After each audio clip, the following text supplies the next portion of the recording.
excited for this segment with the Freemans. They are known as the couple that coaches couples, and their skills-based approach to helping couples communicate better and fight smarter.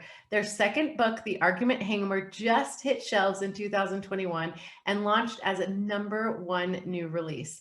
Their book and their popular half-day couples workshop are known for giving couples step-by-step exercises to communicate better and end lingering argument hangovers. Hey guys, how's it going? Good. Thanks for having us. I'm so happy you're here. So I just read your fancy professional intro, but what would you really like viewers to know about you? Well, that we had completely different upbringings. And that carried into how we both did relationships and how we got ready. Just as a brief story, I watched my parents go from being madly in love to a super intense divorce court, yelling, name calling. And I actually started to repeat a lot of their patterns, how they communicated, how they fought. And I always thought it was the other person. No, it's their problem, right? And it took me years to finally get to the point where I started to look within myself. What are my patterns? And also, where do some of these come from? And I meet Aaron when I had started self-development for myself. And he had not done any self-development. I'll let you take over the story, but his upbringing and what he saw with marriage was much different. Well, the short version is I grew up in a particular faith and went to a Christian high school. So just kind of had that background. So for me, not having sex before I was married was like foundational. And my parents never fought. They never had an argument. And so you could think that, oh, well, that upbringing must be a better one to come into a relationship with. But it's just not, because in the conversations and the people that I grew up with, high school, college, people were intimate, people were having sex. And I felt so embarrassed that I was not. And I really made that like a part of my value, and that maybe women don't value me that much. I just didn't talk about it. So I was very embarrassed by it. And even then with my dad, not ever reacting to my mom, but would turn away from arguments and disagreements, I then did the same pattern when I finally did get with Jocelyn. So it's not really about what you come in with being good or bad. It's that you come in with one thing, your partner comes in with something else, and this is going to create dynamics. Yes. Period. And it's about finding the skills to navigate those dynamics, because you're different people and your relationship is going to be different than any other relationship, but there are foundational skills for any challenge. I love that so much. So we're going to talk about some of those things today. So for the time we have together, I want to discuss conflict resolution and specifically how to avoid that dreaded argument hangover. So let's start with having you just define that term that you guys have coined so well. Yeah. So the argument hangover, just as a brief snapshot of what happened, we were on a coaching session. We do a lot of sessions with couples, and we noticed couples were frequently saying, we just had a fight the other day and now we're just not talking. We're disconnected. I feel horrible. I'm not showing up at work that great. And it was always kind of the same description. And so one day it fell out of my mouth like, oh, that sounds like an argument hangover. And they kind of giggled and they're like, that's so what it feels like. So we started to use that term more and more. And then of course we've now got a book around it. We trademarked the term, all of it, but we want people to be able to use that language. And it's fun to get messages from couples now using that in their sentence. Like, oh, we just had an argument hangover, because it gives people language for what? So to your question, an argument hangover is that period of time after a disagreement that lasts all the way up until you fully reconnect and resolve it emotionally. And for a lot of couples, the argument hangover can be 1 day, 3 days, a week. Some couples we've talked to, they've been in an argument hangover kind of feeling for weeks, sometimes months of not actually having gotten it resolved. It's just there. It's kind of like they're surviving with it. And in that period of time, of course, you're not connected. You're not, having joy and love and intimacy. I think most pertinently to this summit, you're not feeling these levels of intimate connection, passion, or desire for each other. It's quite the opposite. Mm-hmm. Yeah, I love talking about this with you guys, because I wonder if we can just go off script here and talk about maybe the dangers of kind of sweeping that stuff under the rug and not really actually coming to full resolution with it. Yes. the the hold on. rugs. The analogy that Jocelyn has been saying a lot, it's like you could sweep some things under the rug and you might not notice, but eventually it'll become a tripping hazard. Yes. Yeah. And in your actual relationship, it's not just dust under a rug, right? But it is an accumulation of memory. It's an accumulation of memory that's then linked with emotion. And so when you're not completely resolving these things, you might be able to like the next day, like move past it, but the proverbial dust under the rug turns into triggers, Resentment. emotional triggers that you're just operating in your day-to-day life. Your partner says one thing and they do one thing, they don't do something, and all of a sudden this triggers this emotion. And the most important thing with this is that's the time that you say and do things that you really don't mean. You don't think about them. And this causes longer argument hangovers. And it also has you do more damage to each other than if it was just looking at plainly the source of the disagreement. How many of us can relate to it starts with one thing and you think, what are we even arguing about at this point? Well, you're really reacting to your triggers that have not been completed in the past. And triggers, and I want to add that in our experience in researching with couples, see, a lot of couples think that relationships and marriages end because of too much fighting. And so then a lot of people avoid it. You know, they saw their parents avoid it, then they don't want to, because I certainly had relationships end because of conflict. So then I don't want conflict because that means ending a relationship. But actually in our experience, the couples that are married 5 years, 10 years plus, and you get divorced, it wasn't because they fought too much. It was actually they fought often too little. They were avoiding topics. And what we say is that avoiding conflict in the short term builds resentment in the long term. And resentment is so much harder to repair from than learning what healthy conflict can look like. It's true. It's absolutely so true. When people say pick your battles, I go, no, no, no. It drives me crazy, but I know that's that conventional wisdom that we have to fight against. But can you talk about how couples can communicate with each other, especially during a disagreement, so that both partners are feeling understood and heard?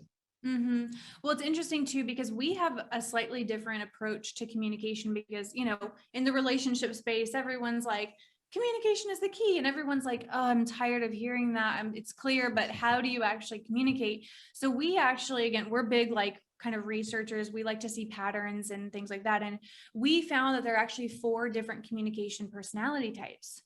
And a lot of times couples are coming to their partner, bringing up a topic or trying to start a conversation that is important to them with their type, the way that works for them. But that approach might not work for your partner's communication personality type. So to get more specific, I fall into assertive, inflexible, which is one of the 4, right? So assertive means I tend to be more outspoken. I definitely don't have a problem speaking my mind. And then the inflexibility piece, I can also be pretty fixated on my perspective when I'm unconscious, right? So this is all about how we default. He falls into reserved, inflexible. So for him, he needs to silently process. He needs kind of more alone time before discussing something. And then he also has the inflexibility piece. So he tends to also be more attached to his perspective. So many couples fall into this, one reserved, one assertive. And the reserved partner can feel overwhelmed or dominated by the more assertive one. So they're like, I never get to say my mind. Like, I don't get to speak up. So then I just don't bring stuff up anymore. I'm tired of trying to be heard and I don't get to be heard. And then the assertive partner's like, when you shut down, I can't talk to you when you get all quiet. So it becomes this like power struggle of these 2 types. Do you want to share a suggestion when that's happening? Well, let me kick it back over to you to see if that fulfilled the question, actually. Yeah, totally. I think understanding your communication type is really, really important. And then just seeing that maybe there are some skills that you can build into your communication so that you're not kind of hitting a wall with each other. Is that right? Yeah, totally. So for a reserve partner, this is often where, you know, the other partner would experience, well, he shuts down or she shuts down, either partner. They shut down and then they feel isolated and often don't know when they're going to come back to it. So this leads to the same not getting ever to a resolution. So as a reserve partner, I'm not trying to make myself become fully assertive, but I can speak up a little bit. What does that really look like? Well, when I feel sort of triggered or I feel that I'm starting to shut down, I just want to say, hey, I'd like to request a pause. Maybe I would say, I know you process emotions faster. I would just like 10 minutes for it to process my own emotion, and then we'll come back to this conversation. Totally. And then for the assertive partner, one way that I've shifted things is I give him a heads up about a topic to discuss. He doesn't do as well. And all reserve partners are similar in this way, is they don't do as well. Like, let's talk about it now. That's when they can feel bombarded. We say blindsided. That's when defensiveness can come up. So I go to him and I say, hey, I'd like to discuss blank. Is tonight good? Or would you prefer this weekend? And then that gives him the time to be able to reflect and gather his thoughts before the conversation. And I'll say one more thing, all the skills and noticing your personality type actually don't have anything to do with gender. But in this one scenario, when those males that are reserved, in most of the conversations I have, we haven't put together a vocabulary or a language to even describe to ourselves what we're feeling. So my ability to express to Jocelyn what I'm feeling is now even much lower. So to her point, if she brings something up and I feel kind of blindsided or taken off guard, I'm going to shut down because I don't even have my own language. And often for me and many other men I talk to say, I don't know what to say. And I don't want to sound stupid. I don't want to fumble and bumble around on my words. And that was exactly the same for me. So I think one of the practices, if you're a reserve partner, and even more specifically male, you need to take that pause and start to identify, I'm going to just be with what this emotion is. And let me just start to write down or think, what am I feeling? Am I feeling anxious, frustrated? Do I feel disrespected? Do I feel unheard, invalidated?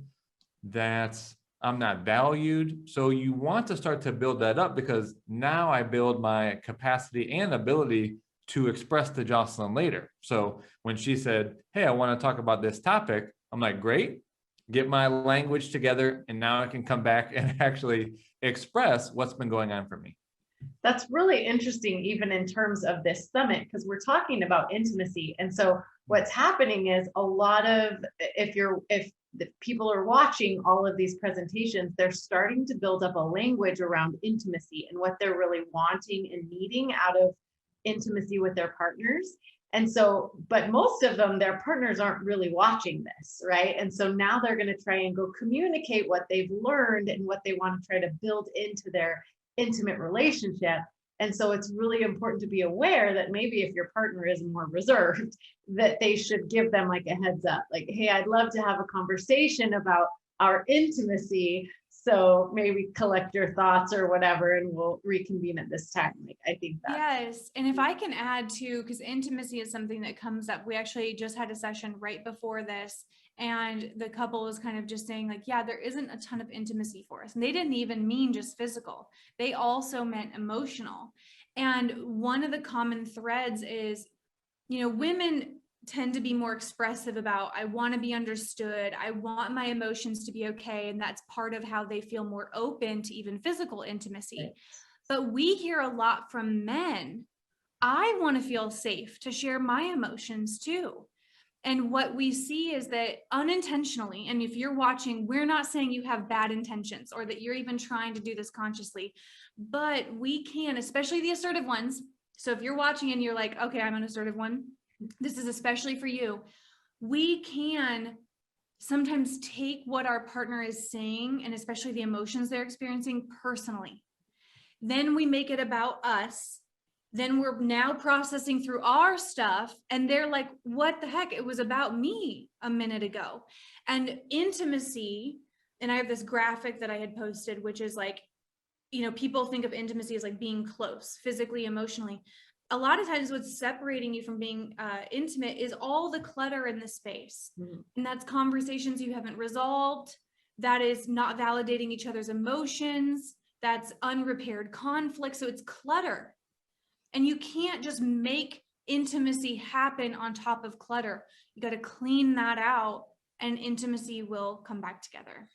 Yeah, I think that's so important because my next question has this phrase in it that I hate is picking your battles, or even the word compromise. I don't, I think we should have a shared disregard for that word compromise. But why do you guys think it's so important for couples to seek out, learn, and really implement these communication skills instead of compromising, picking your battles, and doing that thing where we try to avoid conflict at all costs? Yeah. At its very basis, as a human being, I mean, you got into a relationship to be fully seen and understood and accepted. People put a lot of terms about, like having a companion, having a partner, being able to share a life together. But you're not doing any of those things. Yes, exactly. But you don't have any of those things if you feel like you do not get to express who you are authentically are, or if you feel like who you authentically are is actually accepted. And I mean, this is the basis. And you have to be able to communicate around these things. You have to be willing to seek the tools to have what seem like hard conversations about hard emotions.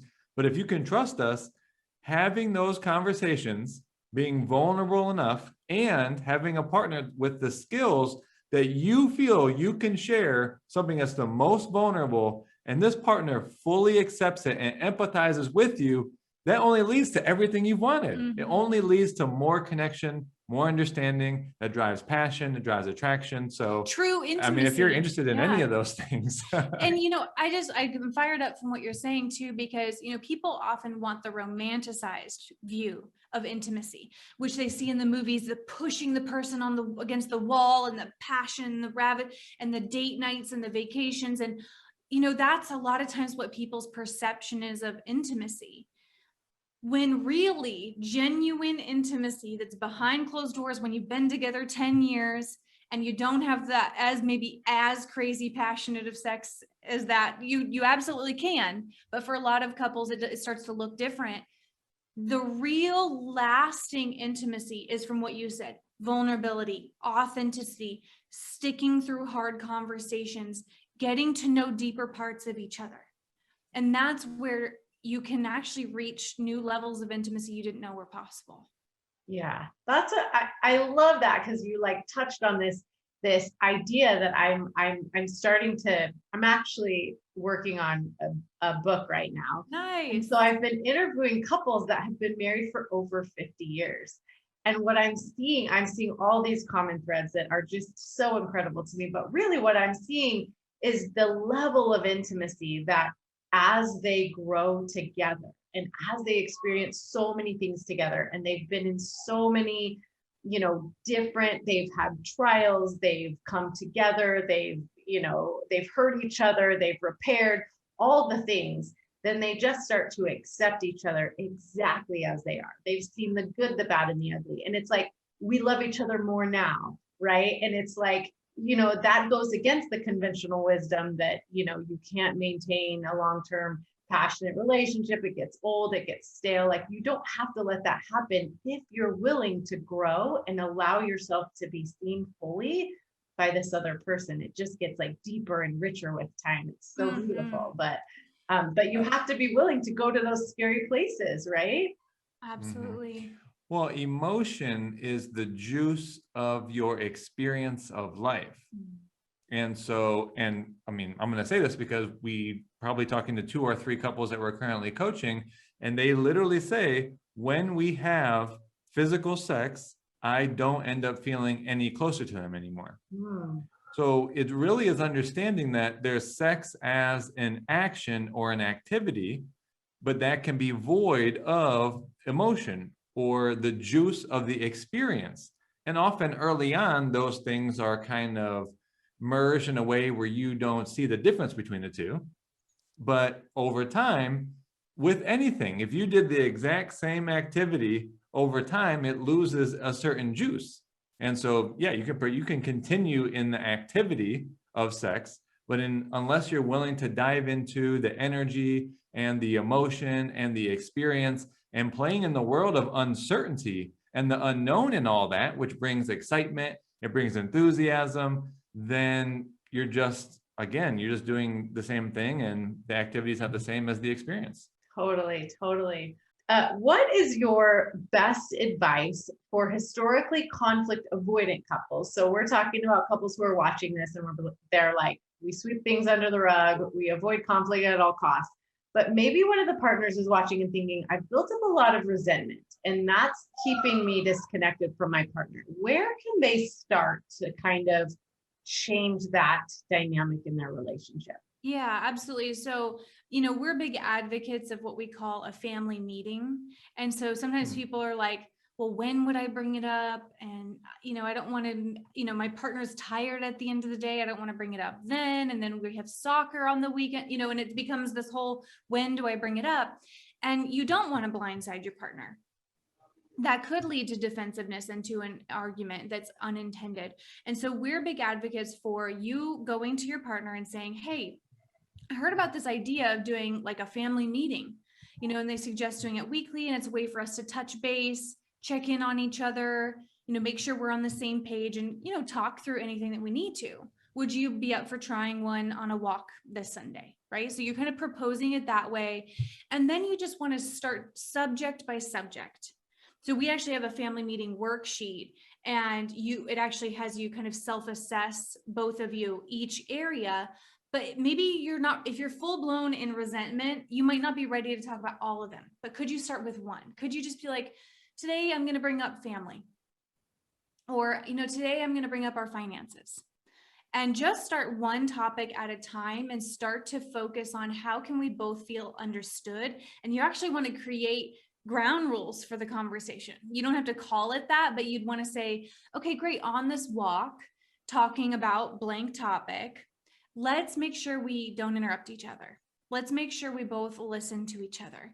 And so when you show each other that it can be safe to share, that you are going to be heard, you will slowly feel safer. You'll open up more to each other, and it'll just unravel.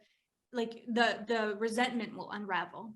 And part of it is that you're both going to have an opportunity to share your experience. Mm-hmm. And I think that's one thing that when one partner brings up something, it seems like, oh, my partner's complaining, and it just triggers defensiveness. But this is a space where it's starting from the point that we're both going to have an opportunity to share. And you're really assessing what is both of our levels of satisfaction in this area, and ultimately, where is it we want to be together?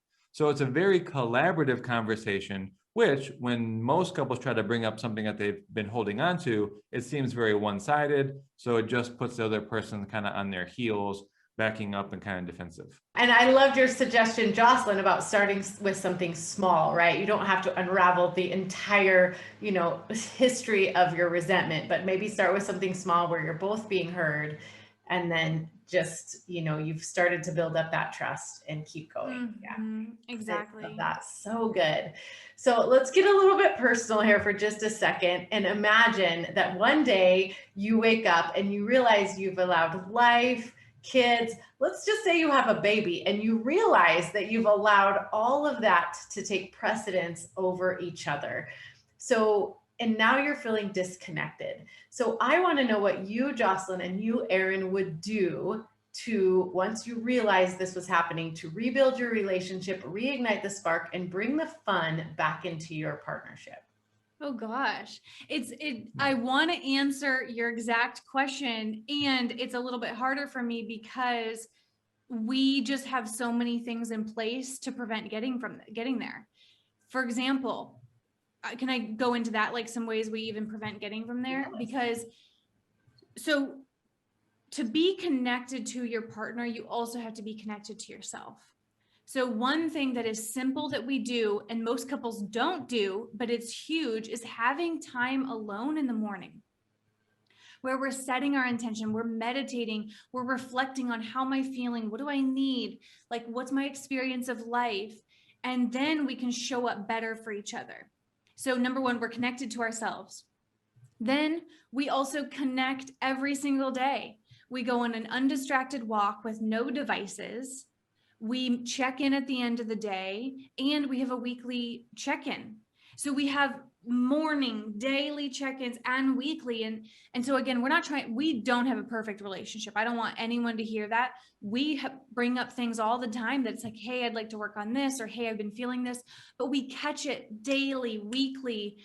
It doesn't build up. And I would encourage couples to start to think about, how can we create those touch points daily, weekly, monthly, yearly? Anything else you'd add? There's something newer I just was feeling like sharing. In those moments, if you have this sort of realization of, well, I haven't been focusing on you at all. And often what couples will come to the realization of is, I don't even know what it is that I truly want or who I truly am. So as Jocelyn said, first place to go. But I think just a shift in the mindset here, when you get to that point, it might feel kind of significant that we shouldn't have let ourselves get here. And I think that's probably the place to really look to build from, to get to the passion, to get to the understanding, to get back on the same page. And it's just to accept. Or I just did a podcast about suffering comes when you categorize that something should or should not be happening. Mm-hmm. And suffering is of the mind and is something we choose. Pain is of the body. That's something different. You could even be experiencing pain but not suffer. So suffering is a certain choice, or when you say this should or should not be happening, rather than life is really about accepting what is. This is the way that it is. And you probably came to a brand new realization of wanting something more. That's very positive. The process of life happens. You become newly aware of something that you now want, or a new desire. And that's how we create. That's how we innovate. That's how we become more aware of things. That's the process of evolving in life. So I would say, don't categorize, well, we shouldn't have got here, except this is where we are first. And it doesn't bring in this suffering, which you probably would then emit and project on your partner when you try to bring it up. So insightful. I love it so much. You guys are amazing. I could keep you here all day. However, we have to end, but tell the listeners, the viewers, where they can find you, where they can get a copy of The Argument Hangover, all the good things.